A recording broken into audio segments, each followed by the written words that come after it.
maravilhoso o nosso viver nessa terra que Deus nos deu, né? Aqui no versículo 10, no capítulo 1 de Eclesiastes, nós vamos aqui até repetir o que lemos ontem, o primeiro capítulo, o versículo, né? Há alguma coisa que se possa dizer, vê, isso é novo, né?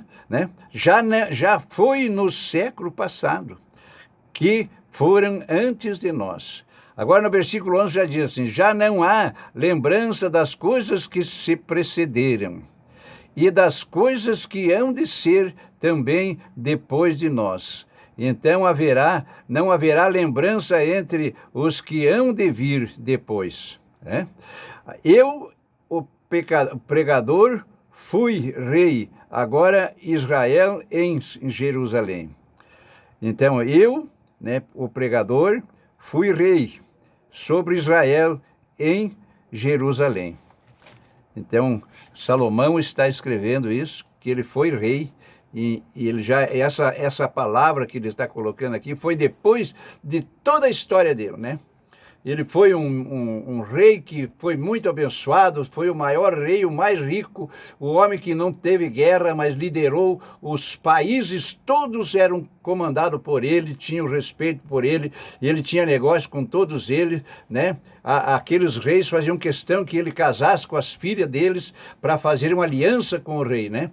Por isso que ele teve quase 1000 mulheres, né? Foi o homem que teve 1000 mulheres, né? Que todos os reis, chegou a um rei que tinha 4, 5 filhas, ele entregou todas elas para ele, para uma aliança, né? O senhor leva todas as minhas filhas, né? E ele não podia dizer que não, porque era uma aliança que ele estava fazendo.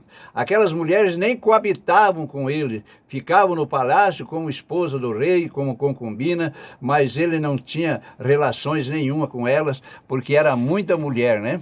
Então, assim foi a história do Salomão, né? E depois de todo esse reinado, ele caiu numa situação tão difícil que ele diz, eu fui rei, né?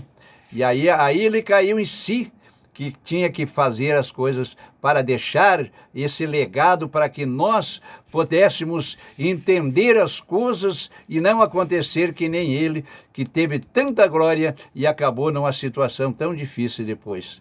Mas ele deixou para nós a história dele e deixou tudo a sabedoria que Deus deu para ele. Deus permitiu que essa história ficasse escrita para nós. Amém? Que Deus te abençoe, te entenda agora com Deus, né?